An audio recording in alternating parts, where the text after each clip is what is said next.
And we're back with the Lakers Fast Break podcast. I don't know where Joe is. He tells me, let's do one late.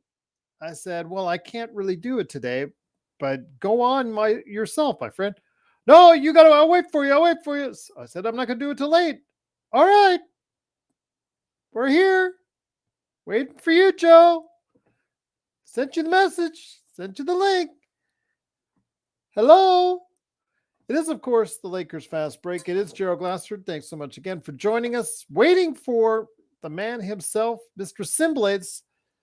Simblades with a Y.com. Also, as well, of course, he is Ox1947 when he's available at LakersBall.com. Of course, it's Gerald Glassford. If you get a chance, check out my other great shows. Not yet Inside Sports Fantasy Football. That's coming up around the corner. But for now, it is the Pop Culture Cosmos. I just put on an episode yesterday where we talked about the greatest things going on in the world of pop culture, including, of course, what's going on at EVO 2024, the end of Halo on TV, also as well Twisters doing big money, and how important is Deadpool and Wolverine when it debuts this weekend. We go ahead discuss that on the latest Pop Culture Cosmos indeed. Also, our good friends, the Lakerholics crew at Lakerholics.com.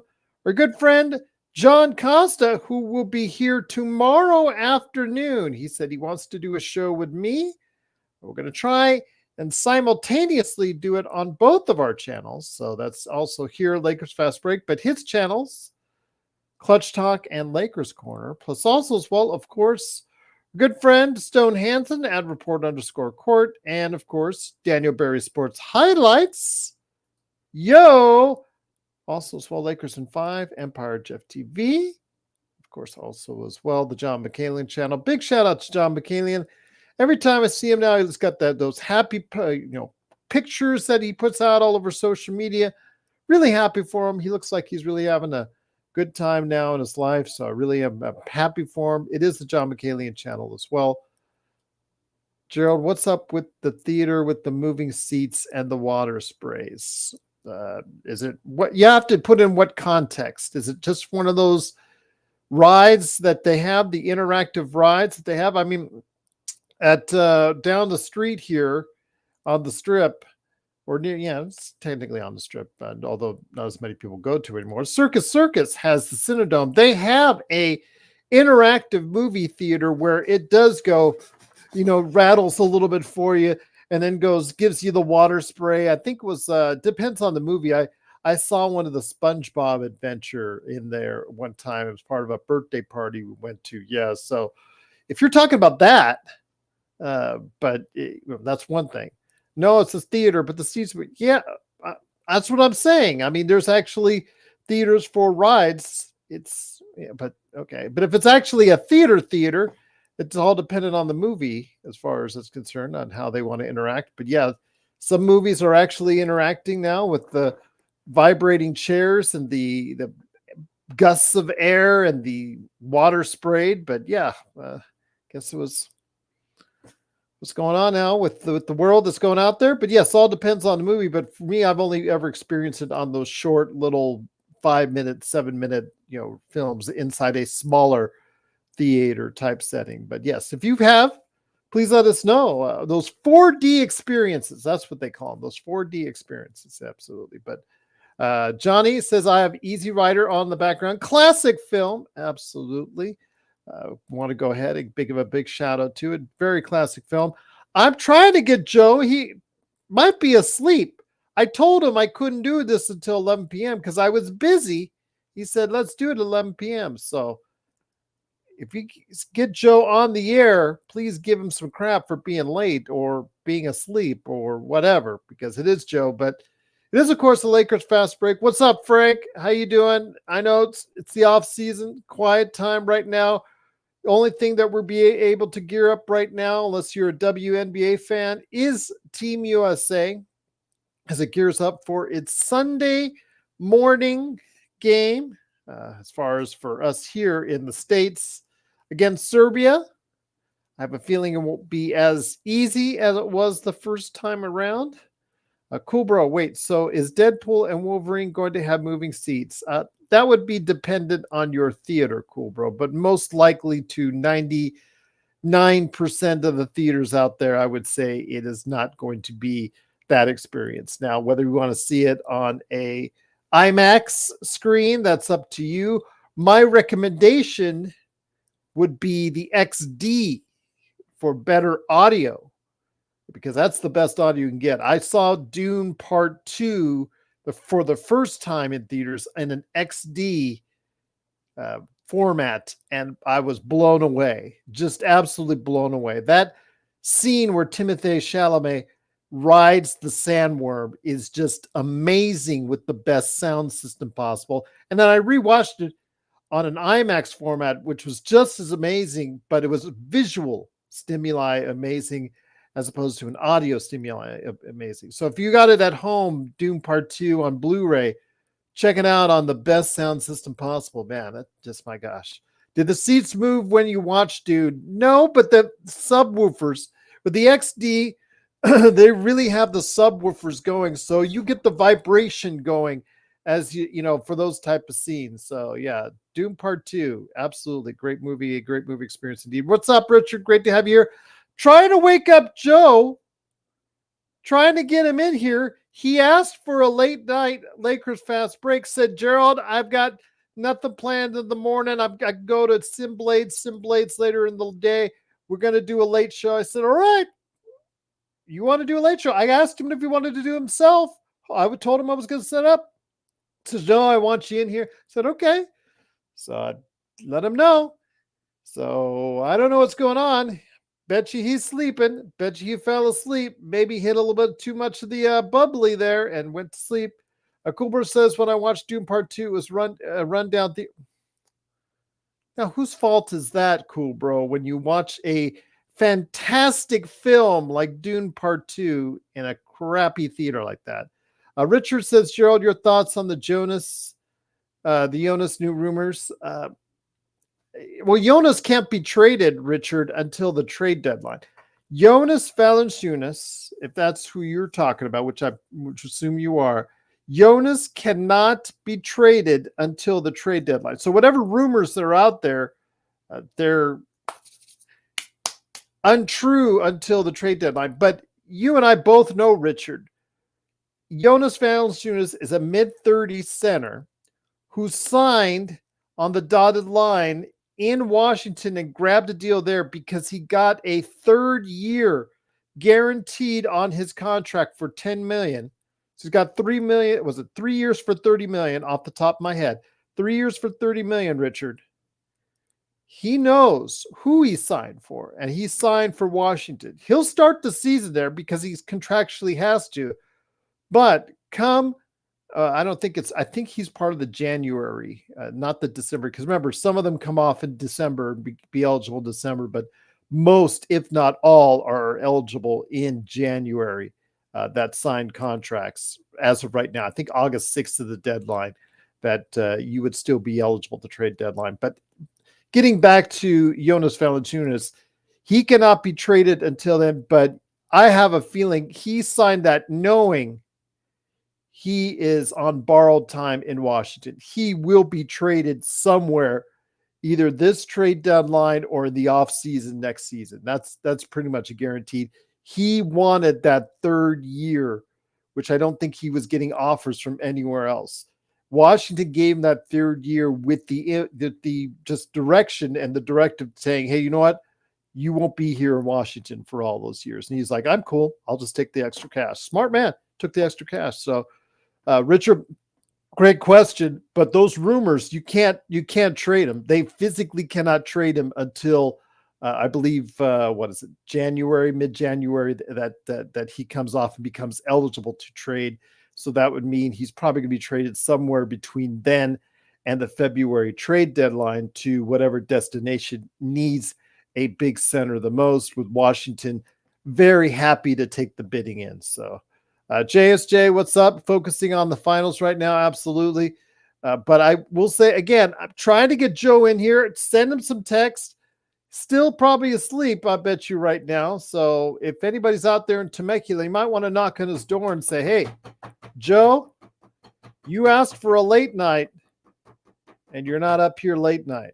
So, okay, it's on you. But my friends, it is, of course, Kurt Affair says Jonas will bring in the big ratings since he's dating Taylor. Not that Jonas brother, that's for sure. But Kurt, great to have you here as always.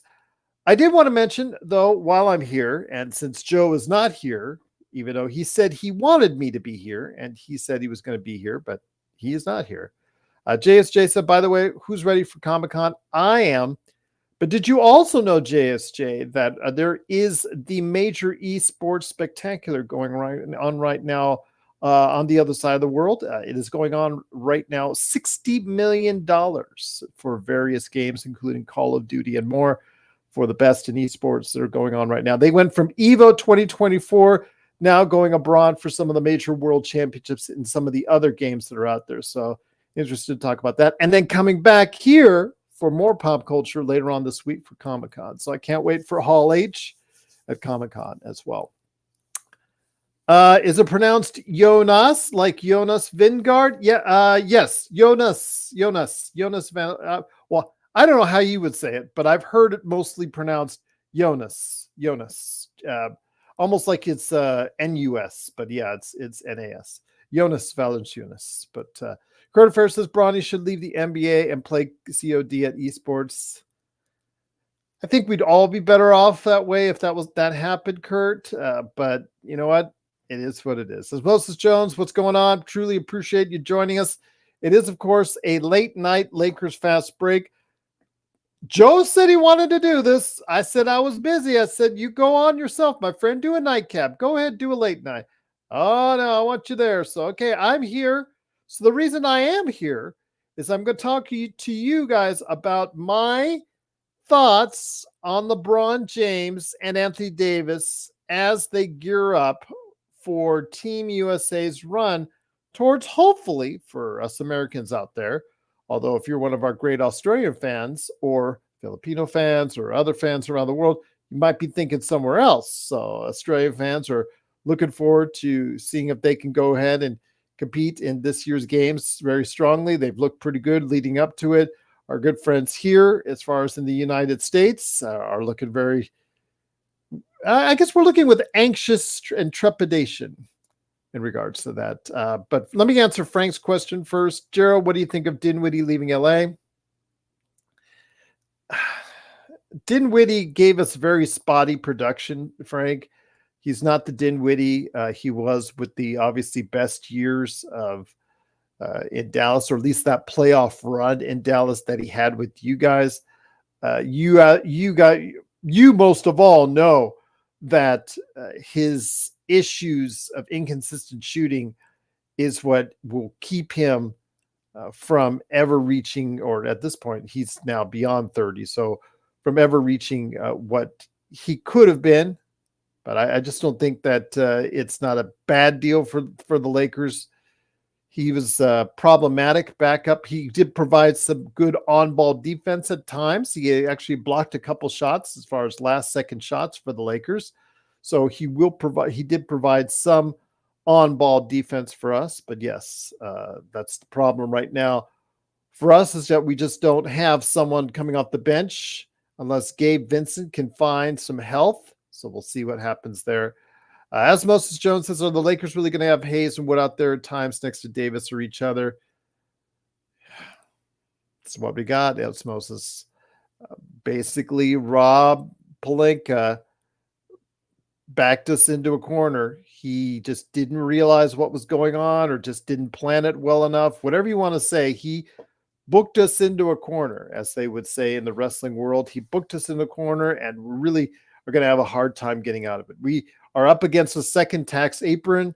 Obviously, he has the edict from Genie to say, hell no, you're not going over that second tax apron. Remember, he had to go, excuse me, crawl begging and screaming to LeBron and ask him to take a pay cut. So it is what it is right now, and that's where we're at with the Lakers. This is the roster we most likely are stuck with for quite some time. Cool Bro says, Gerald, you're lucky your local theater doesn't have nails and hair in your popcorn. I've had that before, Cool Bro. I think it was when I was living in Los Angeles. So, yeah, that wasn't too pleasant. Richard says, I read a report the Lakers are not willing to give up their first-round picks. That's why no trades have happened. Bowen, Finney, Grant all require first-round picks. Yeah, everybody's – it's a I guess it's a seller's market right now, Richard. You know, they're holding on to pieces on other teams that they want to make a commitment for. Cam Johnson, like you said, some of the other guys that are out there, Dorian Finney-Smith, Grant, you guys, you can have him. He's got a terrible contract. I don't think anybody is being serious about him. His contract is really not good in the salary cap era right now. In 2 years, it looks a lot better, but right now it's just not that good of a contract for there. Zach LaVine, again, he doesn't have a great contract. It looks better in 2 years, but right now, anybody close to that tax line is petrified of making a deal like that. But also, you have to remember, Richard, yeah, the first round picks are something that the Lakers don't have a plethora of. They can only give up. They can bundle the 29 and 31, or they can give the 30 outright. And that's just right now. They see if the Lakers, if they're doing one thing that's smart, they're not giving up their future for guys like this who won't move needle, because all those guys that you mentioned in your statement there, Richard, none of them are going to get the Lakers any closer to a championship. None of them are a definitive number 3 guy. None of them are going to go ahead and, if something happened, LeBron and AD carry the team. Maybe LaVine, if he's healthy on his best days and his knees feel good, you could probably say that, but certainly not Grant, certainly not Cam Johnson. None of the guys that have been talking about, Wendell Carter, none of these guys are going to be that number 3 guy that we need to go ahead and get the Lakers up higher than what they're projected at right now at 44.5 wins. Even in your most optimistic expectations, you could say maybe we were talking about yesterday with Braxton Reynolds. He said 5th or 6th if everything went right. And even if that's your ceiling for where you think the Lakers are, or even if you think that's going to be the case, I just don't see many major additions that's going to vault them into that top 4 conversation right now. Unless what I'm going to talk about right now. No, Cool Bro, I'm not. But it's not really, Cool Bro. Unless it has an Academy Award winning performance or a very good performance from Dennis Quaid, who is a fine actor. But yeah, I'm not looking forward to that movie unless, like I said, it is a Academy Award worthy movie. So if it does get that kind of buzz, then yeah, I'll definitely check it out. But most of these historical picks, Lincoln, Napoleon, stuff like that, those JFK movies, that come out, usually they're over bloated. Usually they're not that great. The Lincoln movie is probably the best one I've seen from that sense on a president in recent years, in my opinion. JFK, you could probably say was pretty good as well. But yeah, JSJ's talking about Ronald Reagan, the actor. No, it is Dennis Quaid playing the role of Ronald Reagan. But yeah, exactly. I'm not really, unless there's a lot of buzz behind it, I'm not really interested in it, Cool Bro. But you mentioned that, Cool Bro. Good for you. You should have been around in the 80s if that's the case.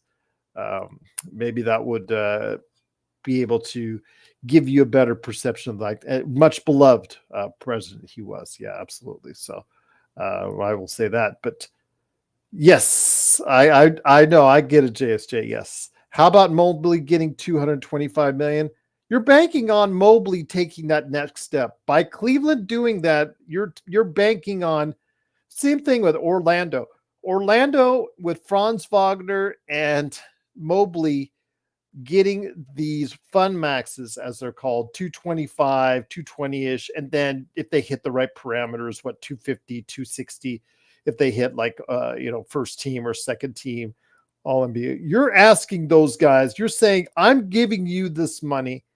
I'm going to go ahead and put you in, into that prospect right there with all the highest paid players that are out there.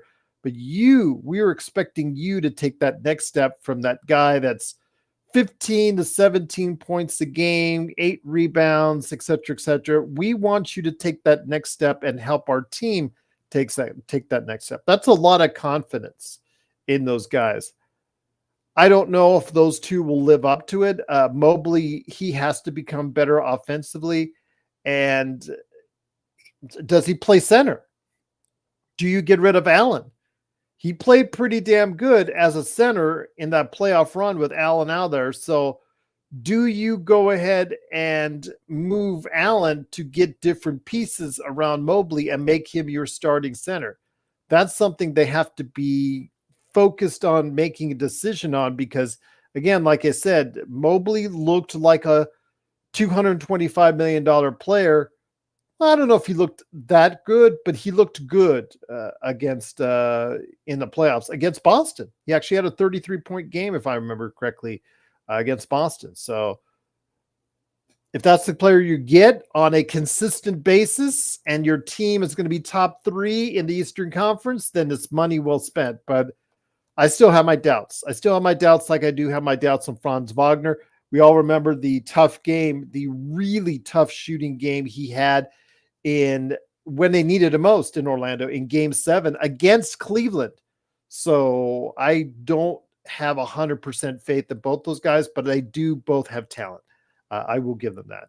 As Moses Jones says, I think in a few years the Mobley deal will look fine if he improves because of cap. Yeah, and again, when you're dry, you got a great point, Osmosis. The same thing I said about Grant. Grant deal looks terrible, absolutely terrible now.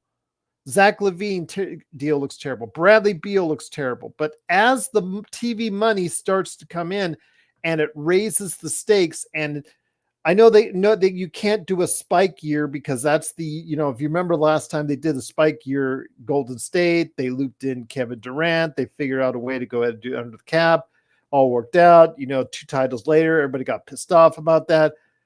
But they are going to gradually raise it about 9 to 10% each and every year. So these bad contracts now won't look so bad in a couple years or so. So the Mobley deal will probably be at the end when it finally peters out, it'll probably be about 20 to 25.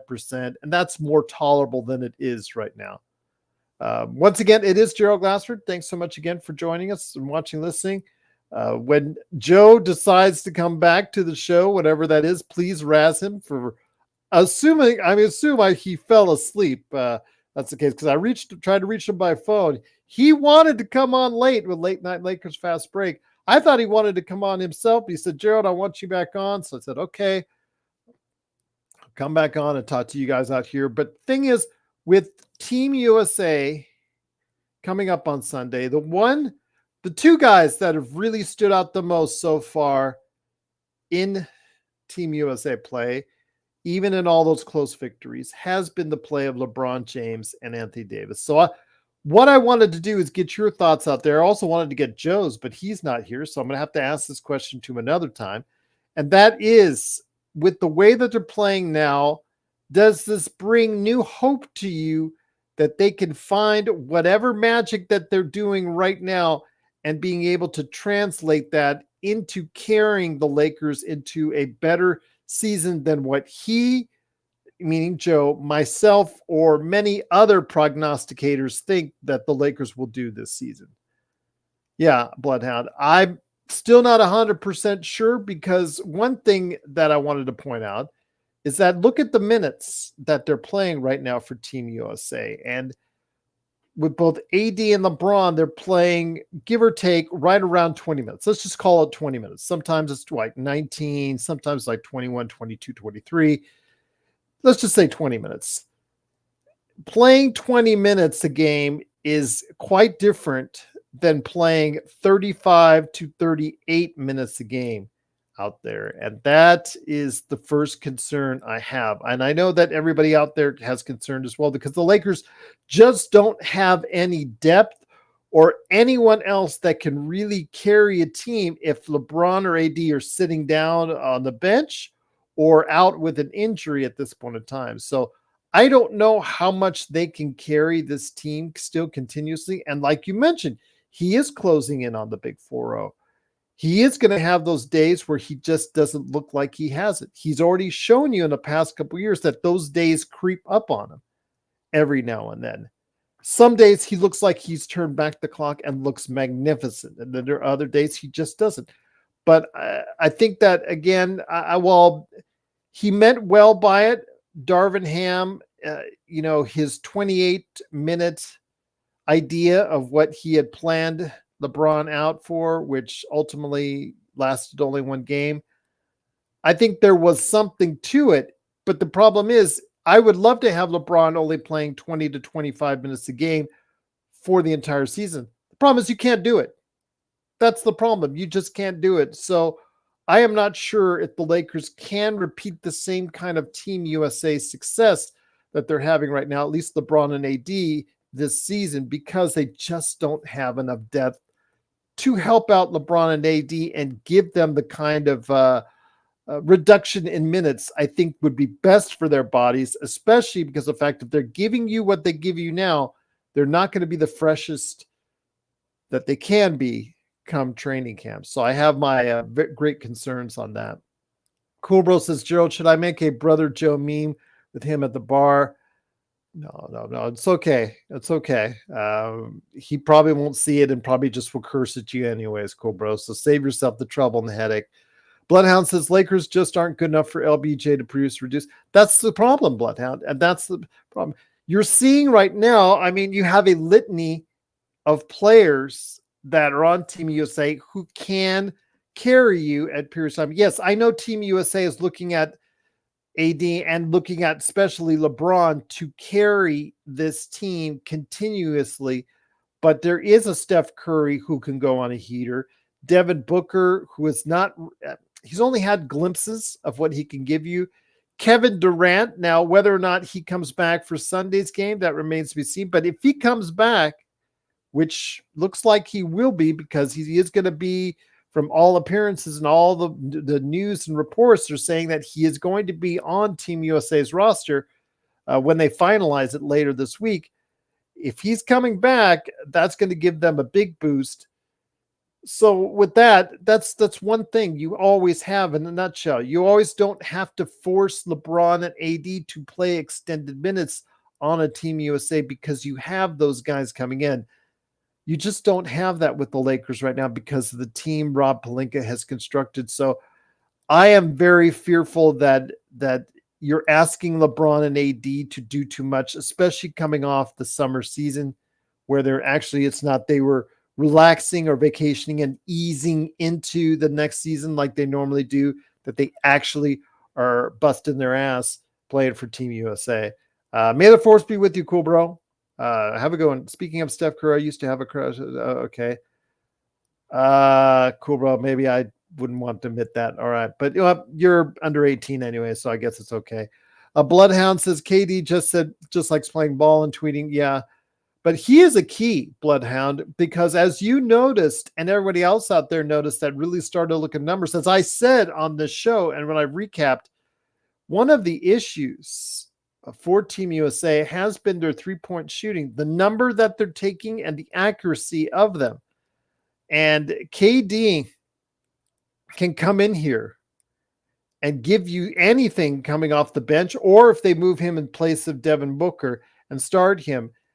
I know he doesn't like to take a bunch of threes, but in international play, he does take a good amount of threes. So if he can provide that with any kind of accuracy, that makes things a lot easier for the team and hopefully will ease some of the minutes for LeBron and AD.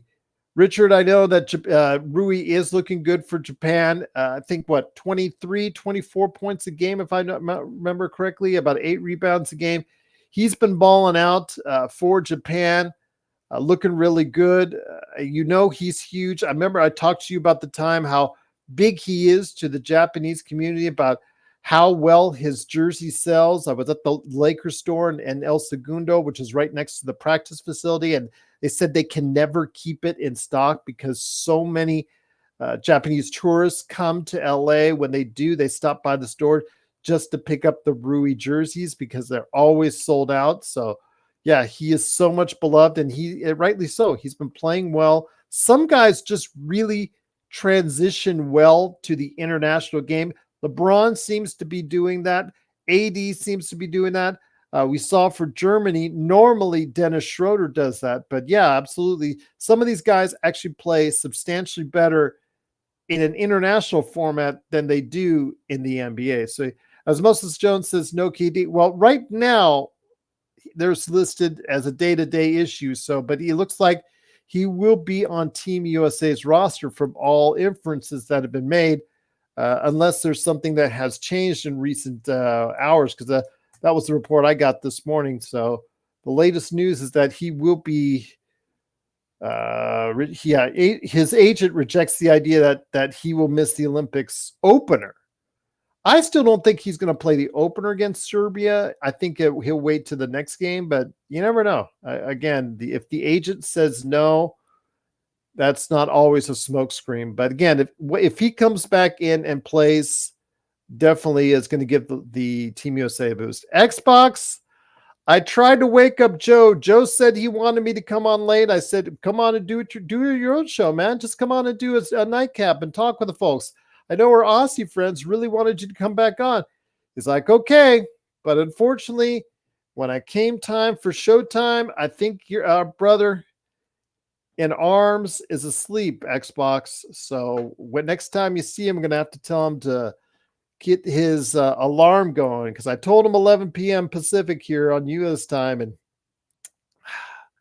yep, Johnny, he's out. So, but great to have you here. It is Gerald Glassford. Thanks so much for watching this thing. I am trying to keep my promises I made to you guys. I scheduled it. So, yep, there you go. Richard says, Gerald, any chance we can get Myers, Warriors old G-Man? That, Richard, I would absolutely love to get Bob Myers or the Minnesota GM, who only has 1 year left on his contract.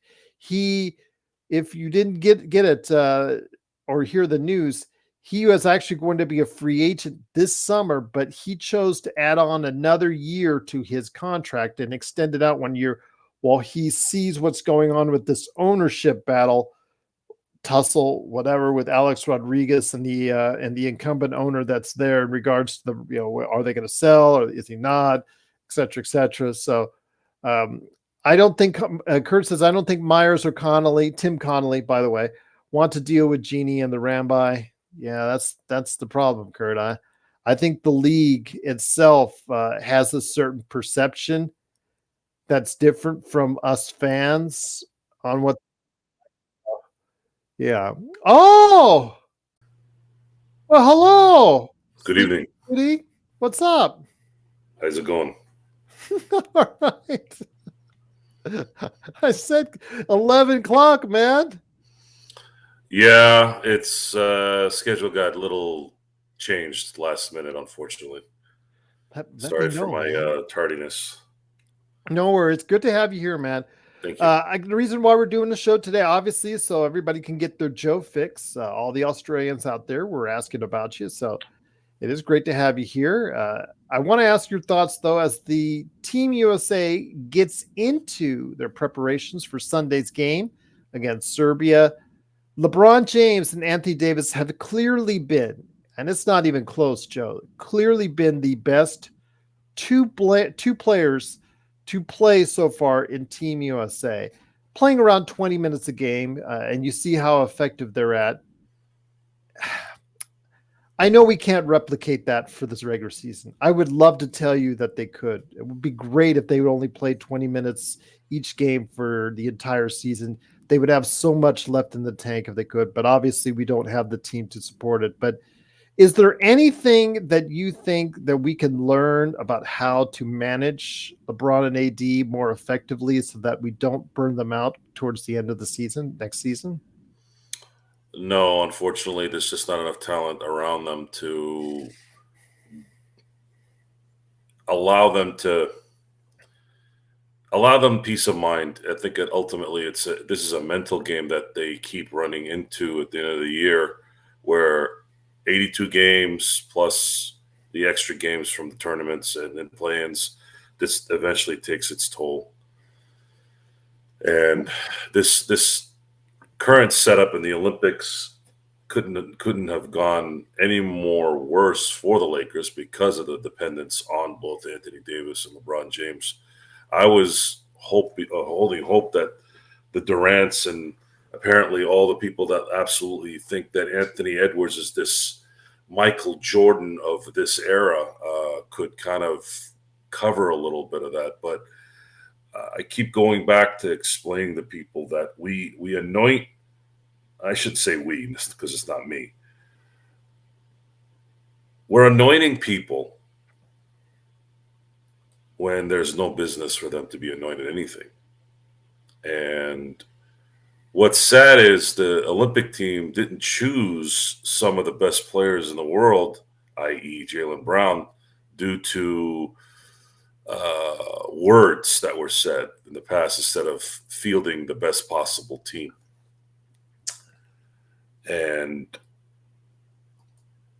the ones that are reaping the negatives right now in terms of at least playing time over usage, I should say, are the two Laker players. And that's tough, especially with them not being able to. There's not a lot of chemistry on this team, it seems. I don't know what Steve Kerr's doing. I don't know if this team was assembled correctly. I don't know if the competition around the world has gotten better. I feel like I hear that every 4 years, every 2 years, depending on which international tournament is going on. I feel like there's always an excuse on why the current USA team isn't doing certain things. But then I'm looking at the team. I'm like, well, I'm trying to understand, how does Jokic and a bunch of guys that don't play in the NBA, or Giannis and a bunch of guys that don't play in the NBA in Greece, how are they sometimes keeping tight with this team? South Sudan this past weekend. Yeah, and I'm not expecting South Sudan to be a threat. I think there was some discussion that what if they met South Sudan in the finals? Likelihood of if that were to happen, which is not, the USA team probably blows them out by 20 or 30. I think that was a fluke. But the issue is this little stuff keeps happening because there isn't really, the talent isn't overwhelming.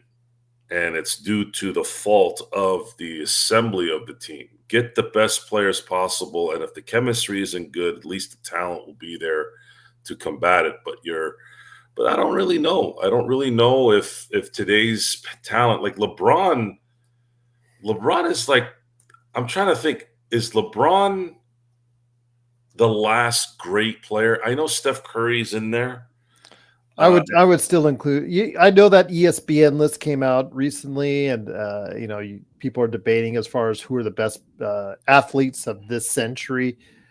I would still say Curry's in that mix. To me, Curry's skill is at an elite level as far as at his peak. That's great, but I've noticed about Steph Curry's career, in other than maybe 2022, I just feel like when you're a 3-point shooter or die kind of player, it doesn't work most of the time. I think Steph Curry has had the benefit of having the right pieces around him. He should be commended too for not being a me first guy as well. We've discussed that on the show. I think his first team mentality should be celebrated, but I don't see. I've been asked this question: who's better, Curry or LeBron? Too. It's not just the whole Jordan Kobe thing. It's who's the best in this era. I mean, that shouldn't even be a question you ask. Steph Curry at his peak is never going to touch LeBron James at his peak. And looking at how the USA team was closing out that game, what did you see? You saw LeBron making the play that I've said numerous times is the equivalent of a hook shot from Kareem Abdul-Jabbar, which is LeBron James going to the basket. It's just an unstoppable move, and it's unfortunate that LeBron didn't use that weapon more in his career due to his quote unquote unselfishness to do the right play, because it's an easy score. And right now, the USA team is relying on that. And if he wasn't making that happen, they've probably would have lost a couple of these games.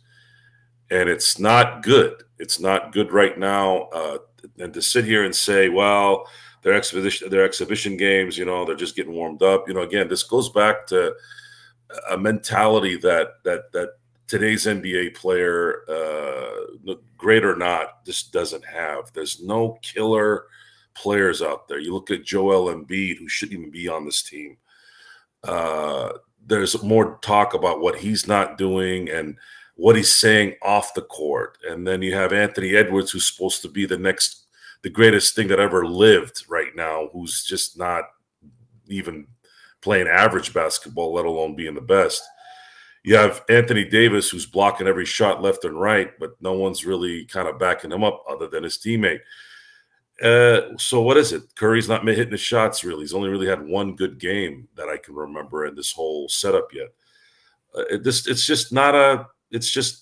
think the USA team probably would have been better off just getting the best players available as much as they could, and not accommodating certain things to certain people because they want to win something, i.e. Joel Embiid, and focus on people that actually were healthy and could play.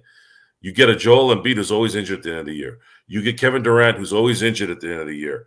You get Steph Curry, who, wanted to play for the team, and you're going to obviously let him do that no matter how bad or good he is at the moment. But what's he going to do if he's missing shots?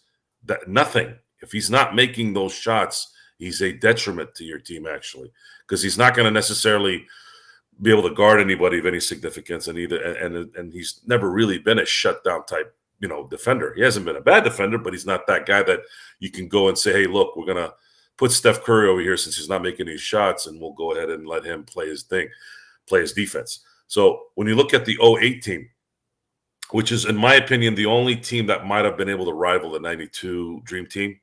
I know that Shaq has an argument in 96. He does have an argument for the 96 Dream Team as well.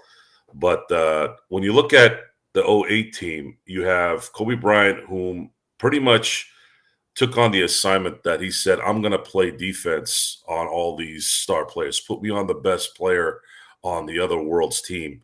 And they were pretty formidable.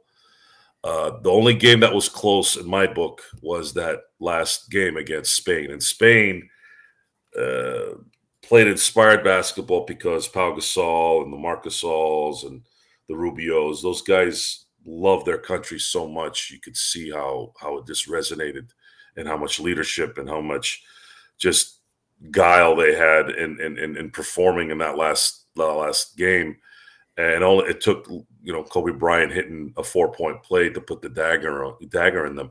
And if anything like that happens to this team in this run, they will lose.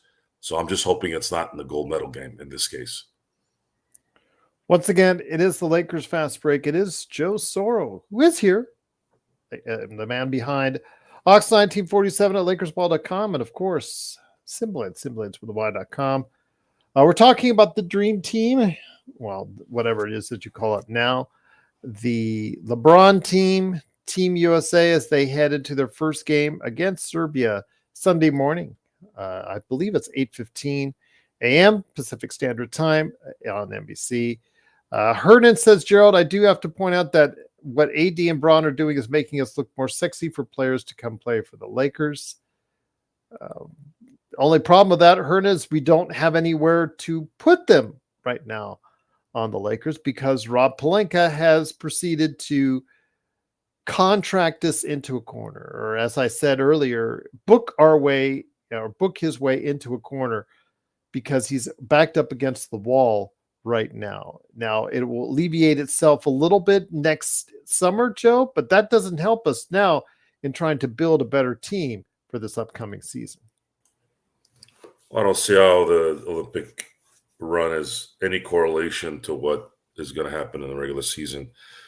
The Olympic team doesn't have the constraints of the NBA collective bargaining agreement, which is one of the worst, I think, in sports at this point. And you also have a general manager who has absolutely no idea what he's doing, with an ownership that has no idea what they're doing. And we've talked about that enough to really not have to mention it anymore. And I'd like to not to. But what we are in store for here, folks, is exactly what we're probably looking at. We're going to have to depend on Anthony Davis to do what he's doing on the defensive end and try and do the best he can on offense. And then you're going to have LeBron James handling the ball at the top of the key and driving to the basket and getting 2 points more often than the Lakers should, because it's going to create a deficiency towards the end of the year, which is deficiency in energy, deficiency in capability of being able to do that in a 4-series playoff run as well. I was disappointed, though, this past weekend, because I really wanted to hear your thoughts before we head on out about the Lakers Summer League team. They finished their record was 3-5. They won their last 3 games, but the third game was set up and prefaced because I really wanted to hear your thoughts, but I know you were out at Dodger Stadium, because I know you heard this, that Maxwell Lewis, LeBron James, and Dalton Connect did not play in that last game because, well, Mike Trudell has this long, wordy thing about, they played in too many practices and games, blah, blah, blah, blah, blah. Basically, they load managed them. And for all the players who did play in the Lakers blowout in their final game, I give them credit, because those were the guys that, they're on 2 ways, or they're just trying to play for their very basketball lives. Your thoughts on this, my friend, because it would have been, I think, a little bit served as a reminder to be part of another good victory, to go out a little bit more momentous note. But it seemed like a little bit of swagger was taken off on the route of Chicago because of the fact that 3 guys were being sat down once again, load managed, because they didn't, management didn't want them to go ahead and possibly get hurt as fully guaranteed employees. I don't really know what to say about that, other than I believe I was born. Maybe I'm turning into the Clint Eastwood character from Gran Torino, or I'm just correct in the fact that the pile of pansy BS that this culture of everything has turned into is just continuing to add to why everything sucks. I mean, what are you holding them back for? For what? You have one player on that whole setup that has NBA talent, NBA rotational talent. What are you sitting everyone else down for? For what? For 2035? You're gonna train these guys and develop them, quote unquote, for the next 10 years? Who? It's a joke. It's a joke, and it's a joke that's not funny. And sometimes I get sick and tired of the delusion.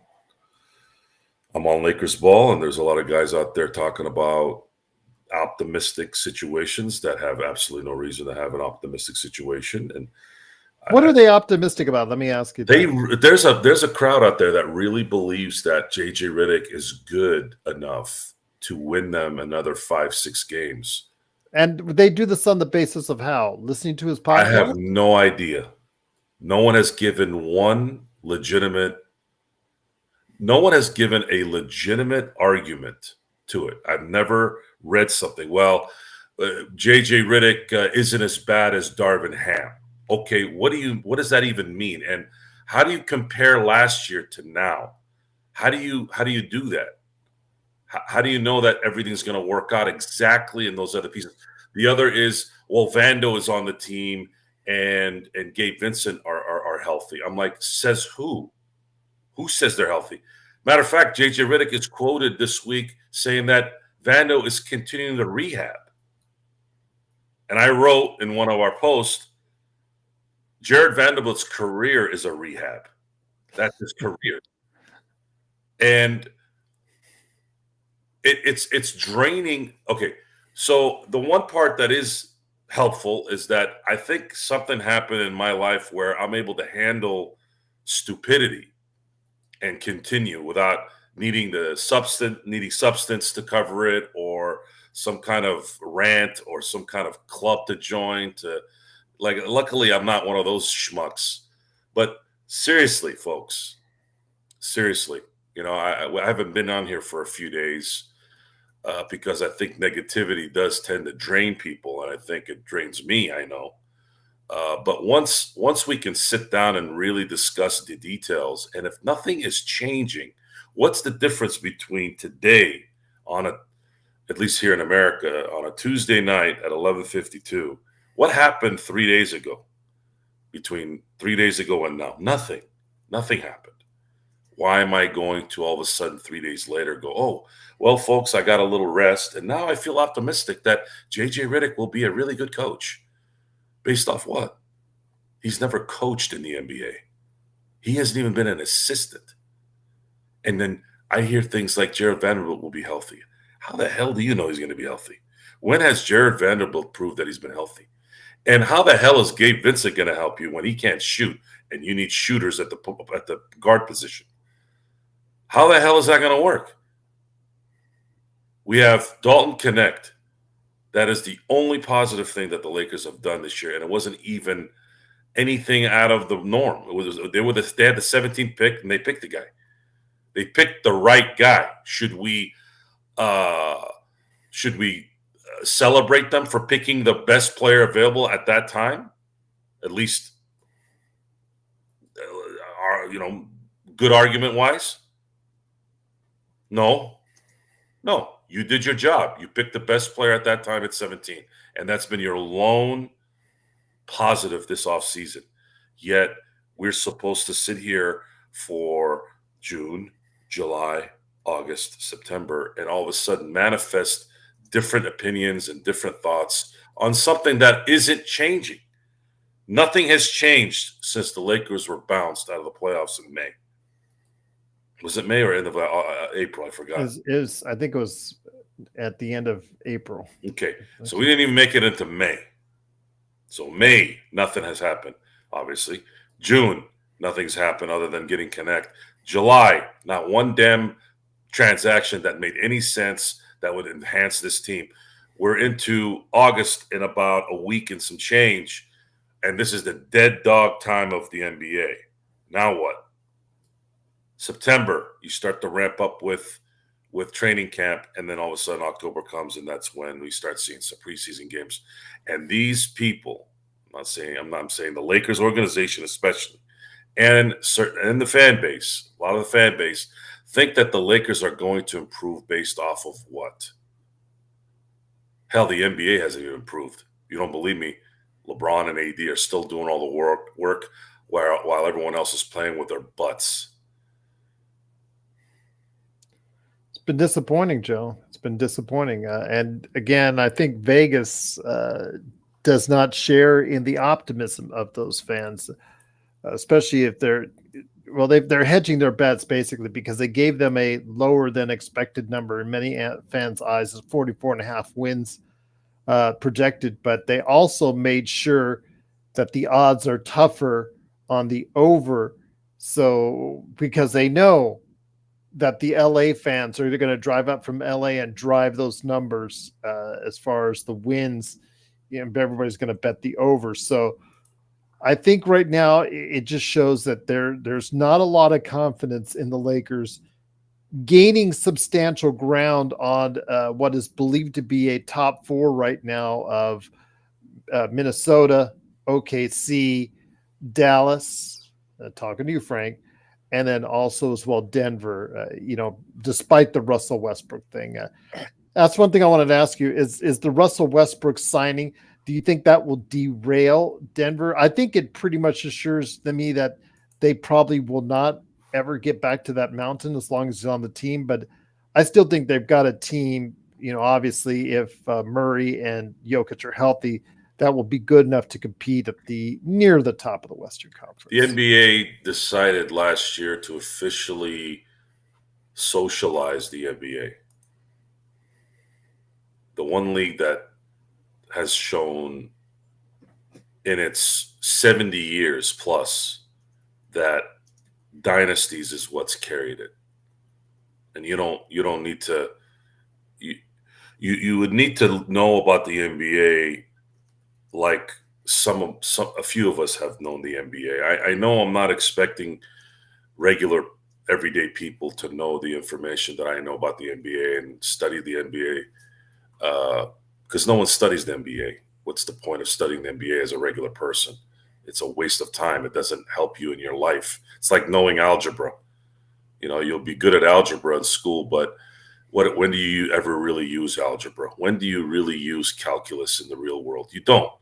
Just like knowing what the hell happened in the 50s, 60s, and 70s and the 80s in the NBA.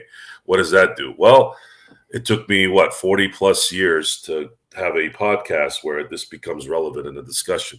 You look at, since the inception of the NBA, you've had dynasties that have ruled the NBA and have carried it. Sometimes you've had more than one dynasty at a time that have carried the NBA and made it what it is. And I'll go down the line. The 50s, you had the Minneapolis Lakers. In the 60s, you had the Celtics. When was it dead, Gerald? When was it dead? When was the NBA really struggling? I'd probably say in the late 90s.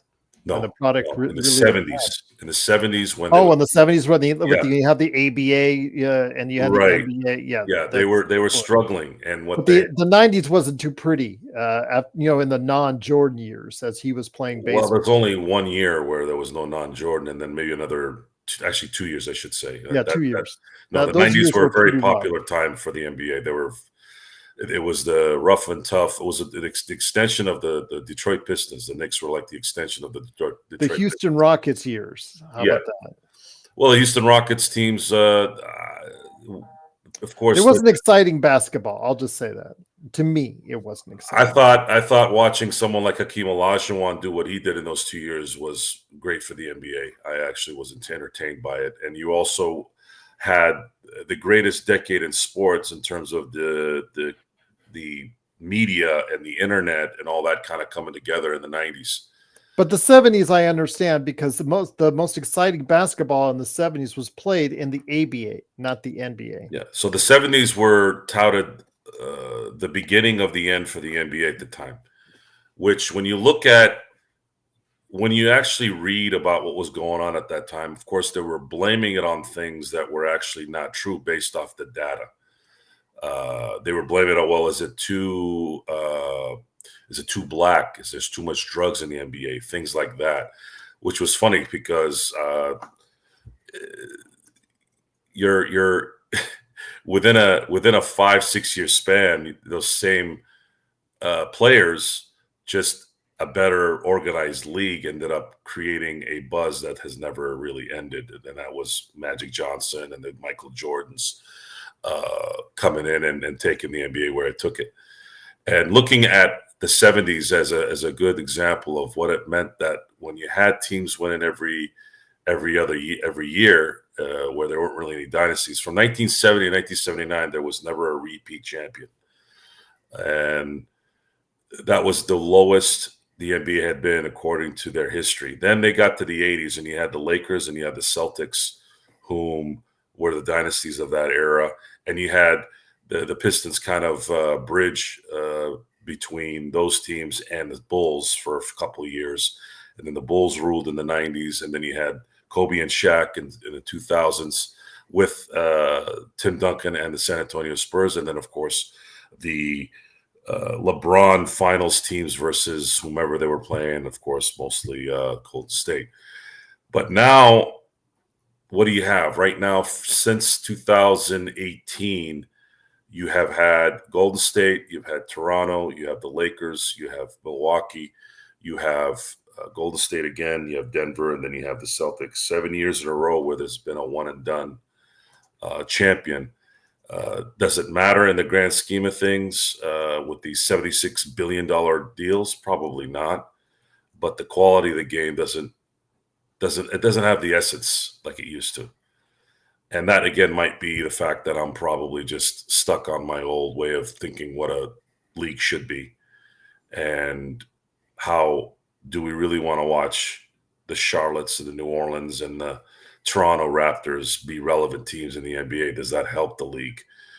Well, it looks like according to their new contracts, it does. So we might not know anything. We might be full of crap. I might be full of crap in the end. But I don't know. You guys tell me, is the product really good? I guess it is. They're getting these billions of dollars for it. So this all and at least you'll get back Warner Brothers Television and well, that has not been decided yet, Gerald. Well, okay. Or at least they put in a claim. That has not been decided, which is surprising to me. Because they put in a claim for the Amazon rights. I believe that Adam Silver wants the Amazon deal, and I'm going to be curious to see how he gets both. I think he's going to try to get both, because there's no way that $1.8 billion is just because of post game and halftime Shaq, Barkley, and Kenny Smith. I don't see how that. Well, if I would have been able to figure out a way, let's say we were running Amazon, I would have come to the realization that Bally Sports, because you saw last year how bad financially, I think did they file for bankruptcy or not? I'm not sure, but Bally Sports was in a bad way. If I was Amazon, I would have swooped in and grabbed all the regional rights from Bally Sports for all that sports television. Do they have the infrastructure to do this? See, the thing is that I'm trying to figure out is, because you're looking at right now, I've been reading how Apple is starting to get away from the Hollywood kind of mentality of content. It's too expensive. There's not enough. Yeah, they've been taking baths every time they put out. Yeah, and that's the reason why that is that's what happens when you don't belong in an industry. Apple is a communication business. It is a cell phone computer business. It's not a movie making business. If people think making movies is easy, well, you need to not look further than seeing how Amazon is also starting to reel back the content, and then Apple's starting to reel back the content, because these guys are dropping $20 million, $120 million on certain content and not getting any return. And right now in that industry, the people call it Hollywood. Hollywood's been dead for 50 plus years. There's no such thing as Hollywood. Hollywood's a fake name now. LA hasn't been Hollywood for a very, very long time. All it's been is a bunch of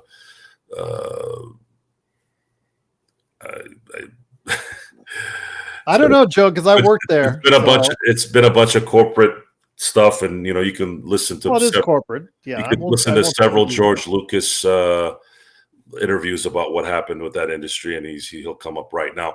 What did happen though in that time also is it did birth in the 70s and in the 80s, late 70s basically, and mid to the late 70s, you saw the greatest directors in movie history come out all together. Guys like George Lucas, Spielberg, Scorsese, Brian De Palma, Francis Ford Coppola. So that did birth the greatest creators of movies in the history of the industry. And those guys have carried the industry from the 80s, 90s, 2000s, and 2010s. But right now, there isn't really a lot of those standouts that are coming to replace those guys. And a lot of that has to do with the fact that there's a changing in the industry, much like in the NBA. I think what they're trying to do is they're trying to get ahead of this streaming thing, because people apparently want to stream everything. They don't want any standard direct TV or cable content. They want to be able to stream everything, and they're trying to tailor it around gambling as well. You were mentioning the gambling part and Vegas. Vegas is right now is trying to figure out how to get the demographic of the 18 to 35 range into the casinos. They're not getting those guys in there anymore. They're blaming it on COVID, but that's that's because people who keep blaming things on COVID are to me mental midgets. It has nothing to do with COVID. Okay, I've been to those casinos after COVID, and they're trash. The numbers are trash. You don't let anybody win it over there. The whole point of going to Vegas is the thrill of possibly winning, and they've eliminated that. It's fixed even more than it was before. So the NBA and the correlation of all these things that I'm talking about are all kind of intertwined in that they're trying to fix the game to the point where they're always going to make that money. The NFL is really starting to push into that 18 game season, which they're going to get eventually because the players are the biggest bunch of pussies in all of sports because they want to make that extra money, knowing that that they're going to need it. And it's tough to say that about a bunch of football players, but they've since 2011, NBA, NFL players have absolutely submitted to this ownership and this scumbag of a commissioner, all in the name of making that extra money per week. And yet they still complain about this league doesn't care about us. You don't care about you. You care about your money. And a lot of these NBA players are the same way. You've cared about your money. You want your super contracts. Yet at the same time, you want to take days off even in summer league games and summer league tournaments. So, yeah, that's the story as quickly as I can put it together in a show here. I mean, this is a subject we could talk about for 4 or 5 hours to explain what, where, and why. But it has become exhausting. Supporting mediocrity is really what is sad about this. Is we celebrate mediocrity, and the Lakers have gone to the forefront of that mediocrity, all in the name of, oh well, we got to accommodate certain people, and we got to sell shirts and T-shirts when you're already the number one team that's been in the NBA for the last 40 years. And that's just mind-boggling to me how they justify that. Let's be mediocre so that we can make more money on T-shirts and have more eyes on the team. You know what would also get more eyes on the team? If you were competing for a freaking championship like you're supposed to. What would that be? How much time do you have? I'm here. I'm going back to my projects here, building stuff for the kids out here. The money I got time. Jerry Seinfeld was being interviewed, and Jerry Seinfeld isn't really necessarily one of my favorite people. I think his comedy never really stuck with me. The show was difficult to watch because of him. His voice makes it's like fingernails to the chalkboard. The subject, guys like Costanza and Julie Louis-Dreyfus, that whole cast, like phenomenal talents, phenomenal. And Jerry's a phenomenal performer, but I never clicked with Jerry Seinfeld. Even he was interviewed and he said something, he goes, "We've made everything about money." And when you make everything about money all the time for everything, you get really bad product at some point. Because you're just not thinking about the product. You're not willing to sacrifice a little bit of money for the better quality of the game, the better quality of the product. We didn't hear about contracts like we do now in the 80s and early 90s. I don't remember them. I remember John Hot Rod Williams was making the most money in 1990. Looking at those contracts, I think he was the highest paid player at the time. Wasn't even Michael Jordan. Great name from the past. Yeah, really solid player. Yes, and he was. I remember he was. It might have been it might have been 89 or 91, but I think in 1990 he was the highest paid player in the NBA. You weren't hearing that kind of stuff. It was more about who's going to win the championship, focused on that. And we've lost that in the last few decades because it's always in the name of, well, the system is trying to keep us down, and the system's this, and these owners are greedy, and it's this and this and that. The owners are greedy, yet they were overpaying these players to the point where they were a detriment to the league. Then they had to create these hard caps so that they can keep the owners at bay. Otherwise, spending would get crazy. Like, it's a contradiction. Everything seems to be a contradiction. And you want parity in a league where you're going to have the current champions have 2 supermax players on the team. How does that work? Oh, well, they're going to get taxed. They're going to get taxed. That's how it evens out. Wouldn't it be an incentive for a team like Charlotte that might not care about winning, or New Orleans? I'm not saying they don't. I'm just saying if they didn't, wouldn't it be an incentive for them to continue to not really care about winning and just continue to collect that extra money from all these teams that are going over the cap? That's a problem too. I'd say that's a bigger problem than the other problem. So it's just, sports should not be talked about the way we're talking about it right now. It just doesn't feel good. You want to talk about, can this team get better? Can they make a trade that makes sense? Instead, we're sitting here at the end of July going, this team has no chance of doing a trade because they're not allowed to.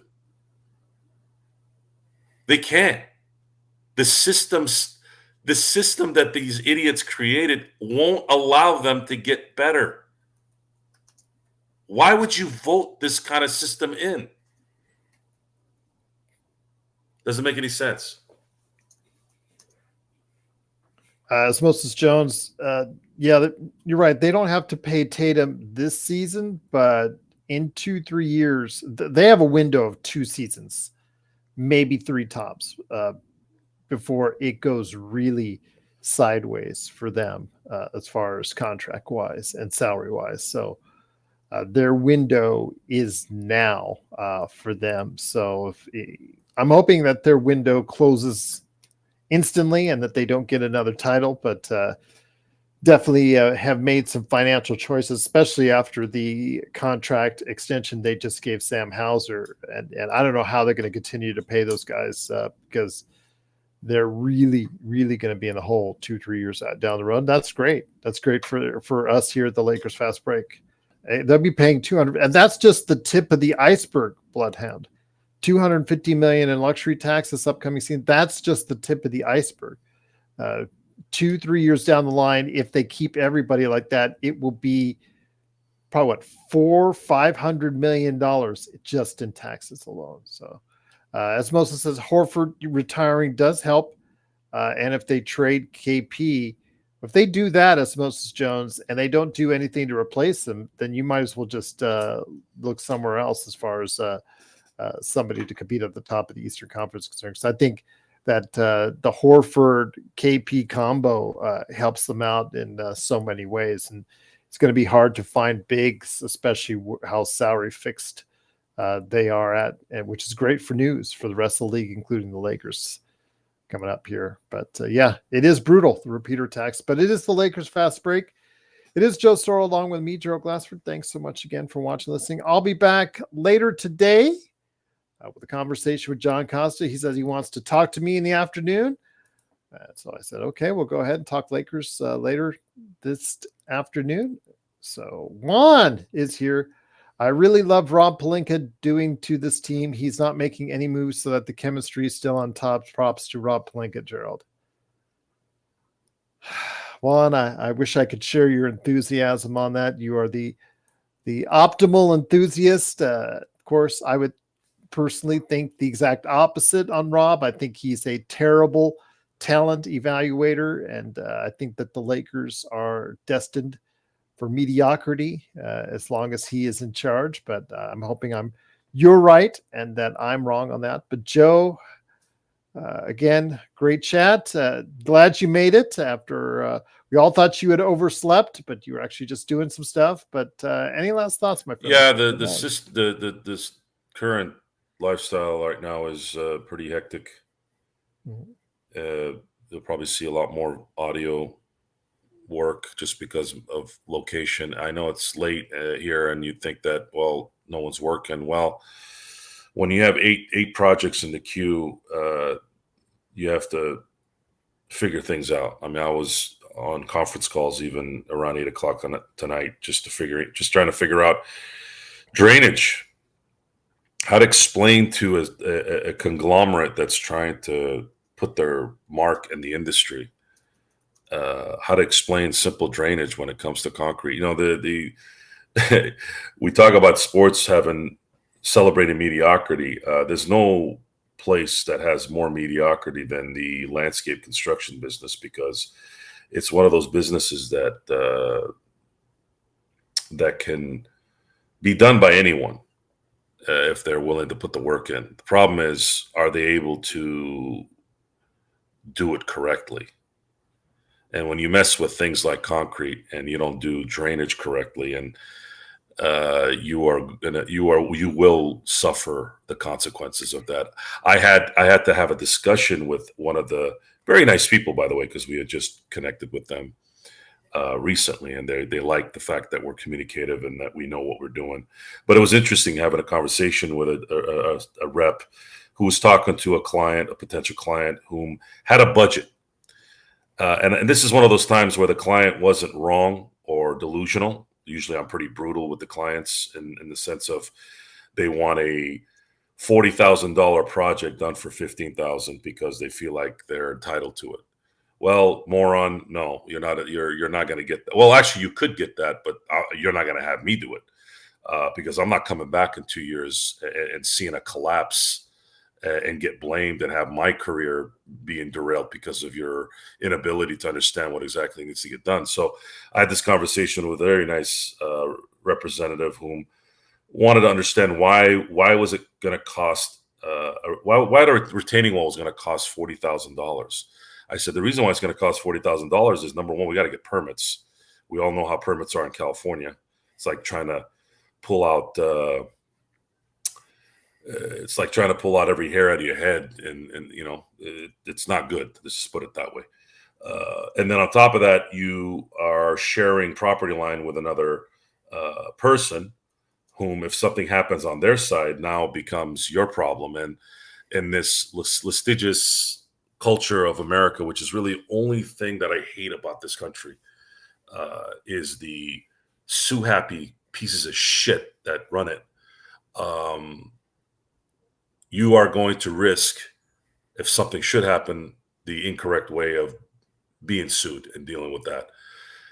And when you add in more than one party, you're asking for trouble. You don't want to deal with that. So I had to explain to them. I said, listen, we can do this for the $15,000 to $20,000 that this guy would probably do it for.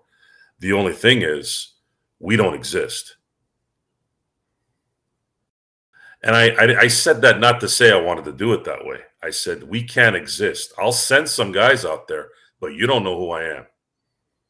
And you're not going to know who these guys' names are, because you're not coming back and saying, oh, well, these guys put the wall up. No, we didn't put shit up. I don't know what you're talking about. I have no paperwork on the wall. I have nothing that's been signed. You did it. I didn't do it. You know what I mean? Of course, by saying that, it was more of a gag, and he kind of got it. But yeah, mediocrity is everywhere, folks. Mediocrity is in sports, what's sad about that is it's such a rare talent to have in the NBA, the NFL, Major League. Like, sports should never have been mediocre, because there's only a few people on the planet that do it, and the system has managed to do that. And mediocrity in the landscape construction business is understood because there's more people that can do that. You know, there's not 450 people in the world that are playing in the NBA. There's more than likely 450 people on the street that can do landscape construction. So imagine that, right? But the mediocrity in everything these days has just gotten to the point where you're going to be able to differentiate yourself from the pack once they see how good you are. And right now we're starting to do that. The only problem is it's going to take a while for us to get the word out and really get everybody to understand around us how good it is. Because once you do show how good you are, you become an asset in the end. Because when you're not getting sued every 5 minutes, when you're doing a good job, when you're communicative, you end up starting to run an operation that people admire and would be willing to pay a little extra for, because they don't have to deal with headaches. And I wish the Lakers had taken on that same philosophy, but they don't. It's easy for them. It's easy for their weasel of a GM to start a conversation when introducing a head coach who's got no experience in the NBA as a coach, to say, well, the system's too hard right now to do things we want to do. I mean, I should have told you guys right there that guy was a bum. If that doesn't prove to you that guy's a bum, and the fact that he hasn't done squat all summer, I don't know what will. And I don't know why the hell you would ever think that somebody like Jared Vanderbilt or Gabe Vincent or JJ Redick are going to change that. You're going to get what you've been watching with the U.S. team. You're going to see Anthony Davis play his ass off, do what he does best, and then you're going to see LeBron James dribble, get to the basket. And when he's not doing that, everyone else is going to suck. So, and I'm going to be pretty brutal, Gerald, when the season comes. I've been actually thinking about this. I said this on Lakers Ball. I said, you all have a stay of execution right now for the next 6 months. I said, God help you all if this ends up going the way I'm saying it's going to go. If you think I'm negative now, wait till December. If these assholes are 10 and 15 after 25 games, you guys are going to get the business. And I want Rob and Jeannie and JJ Redick and LeBron and all these people and the fans to hear it, because nothing changes until you put enough pressure on people to change it. And I got the energy and I got the not giving a F to do it. I don't get tired when it comes to things like that. I will go until you're worn out from the truth. And that's just what it's going to be, because I do care. I'm a Laker fan. I'm investing a lot of my time watching this. I'm investing a lot of my time doing a show about the Lakers. So if you're going to waste my time with trash basketball, I'm going to make sure that you feel the wrath. That's the only way I can combat it. And on that note, it is, of course, late night Lakers Fast Break. It is Joe Soro, a.k.a. Ox1947 at LakersBall.com. And, of course, he is the man behind Simblades, Simblades with a Y.com. Great to have everyone here. Big shout out to our fans in Australia, Frank, and everyone else staying up late tonight. I truly appreciate it. Yeah, it's most...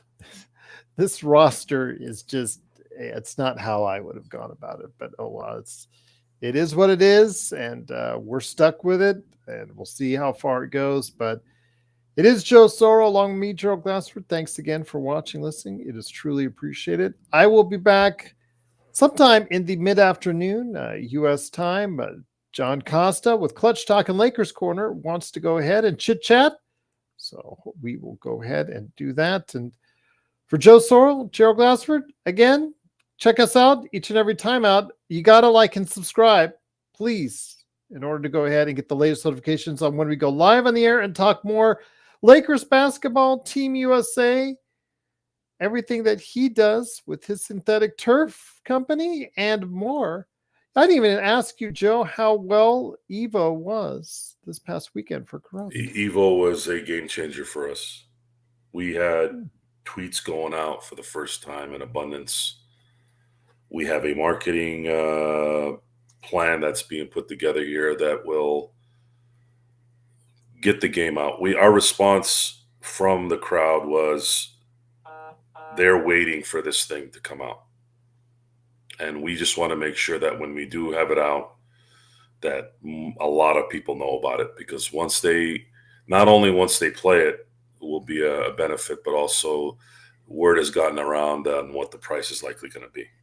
People were hearing $24.99 and their ears perked up, because they're used to getting bent over by the MKs and the SFs and the all the overpriced trash that keeps coming out these days. Corrupt will be a force, and we're going to make sure it's a force, and people will embrace it. I have no doubt.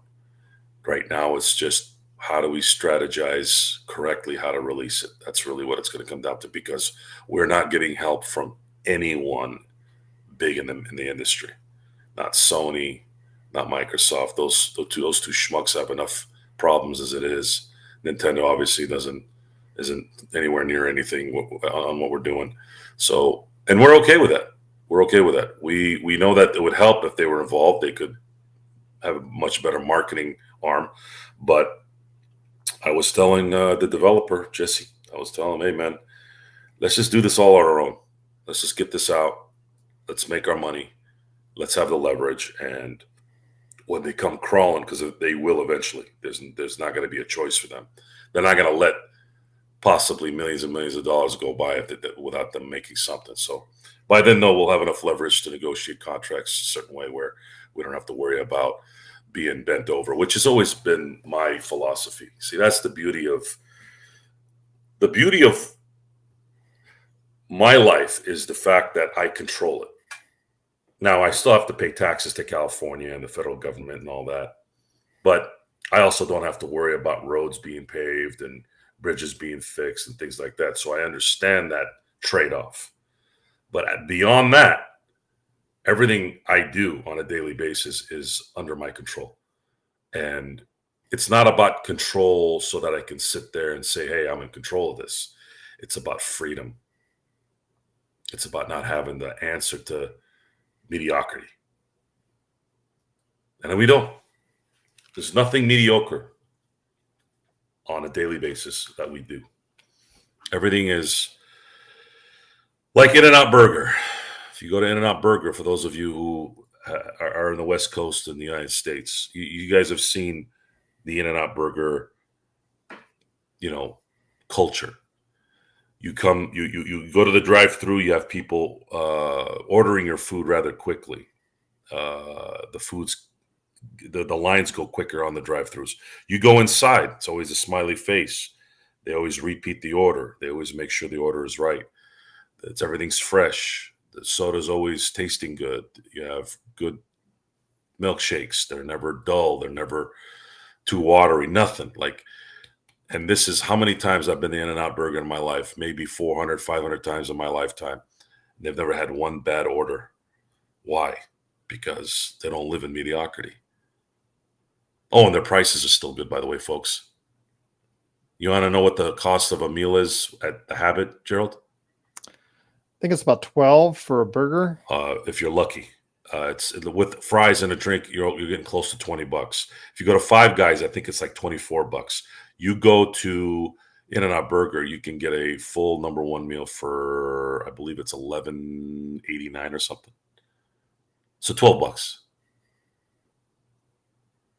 And your service is great. Not that the Habit is bad or Five Guys is bad in terms of service, but the point is, not everything has to be about money, man. Yeah, you raise a little bit of money here and there to cover some things, but quality cannot be compromised. And if it's just always sitting down with money, then clearly you're either greedy or you're stupid and you don't know what you're doing.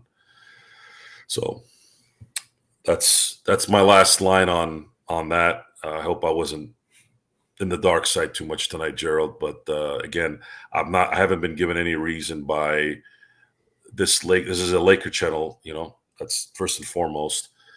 Lakers have still not given me any reason to be optimistic about this season. I do not like half of the team, talent-wise and personality-wise. I do not like half the team. There you go. And there's a purpose. There's a purpose to this. If we're wrong, I don't know how many times we've said that. How many times have we been wrong when it comes to judging talent and what the Lakers will end up doing? I think it's really never. We've been pretty good at knowing what the Lakers are going to be doing. Even when we were positive, even when we did go positive, there was always this cautious positiveness. Well, now, folks, it's 2024. There's no more caution. Now it's full-on assault on, we're not going to sit back and say, well, let's see if this plays out. No. Now the Lakers have to start winning. Otherwise, I'm not going to play that game anymore. I do like D'Lo. Yes, I do like D'Lo. I think D'Lo brings a lot to the table, and based off the situation that they're in. Unfortunately, he's just not a money player, and he's not as a long-term answer. He's not he's a long-term. he's never been that guy. But it does help to have something than nothing. You couldn't have lost him this year. You would have been in an even worse position without having him. Yeah, it's nice. I mean, he utilize the salary slot, et cetera, but his defense always gets exploited at some point in time in the playoffs, and that's a detriment to you. And he does not stay consistent as he does in the regular season. And it would be great if we could, count on him and being that number 3 guy to support you. But as we've seen over the course of the past 2 seasons, and obviously over the course of the past few seasons, as he's been traded from team to team to team to team to team, he's someone that at times can give you a nice lift during the regular season. But when it, like you said, when it comes to money time, he's usually not the answer. And most of these guys won't be. You have AD and LeBron, pretty much the only guys that are going to be money time when it matters. And that's why the issue with the talent. The issue with the talent is, what has Jared Vanderbilt done even when he was healthy? You remember Jared Vanderbilt against Denver 2 years ago? He was useless. They played him off the court. Yes, and this business in LA is about championships. You have LeBron James and AD, who are the best, arguably the best players on the planet right now, according to the USA run. You have the 2 best players on the planet, yet you're a playing team. And we're supposed to be told that, well, let's see what happens if everybody's healthy. No, I'm not gonna do that, because even if guys like Jared Vanderbilt and Gabe Vincent are healthy, they're not good enough. That's why Vegas all the gambling outlets have them at 44.5 wins, which would put them 8th or 9th in the Western Conference, because they share your lack of confidence in them as well. Well, Vegas has been sitting in that mid-40 range for the last 3-4 years. They've been pretty right. That's pretty much where they've been. Isn't that? They're right on there, and I see them winning maybe 42 games this year. I could see them winning 42. That's the number I have in my head, because they're more concerned about the spectacle than the actual wins. See, the Lakers worried about the spectacle, but also it was in cahoots with winning. But right now they know that they have incapable leadership that can't enhance the team, and they're going to ride this fairy tale until whenever. But we'll see what happens. Again, it is the Lakers Fast Break. It is Joe Soro along with me, Gerald Glassford. Thanks again for watching this thing. I'll be back on later today with John Costa. Looking forward to that conversation. But Joe and I will also be back as well this week. So looking forward to your thoughts. Please let us know in the comments below, or always at LakersFastBreak@yahoo.com. Well, thanks again for watching this thing on this late night Lakers Fast Break. I'm off to go ahead and do some woodwork. Joe's off to do what Joe does during the late night, and we'll be back as only we can right here at the Lakers Fast Break podcast.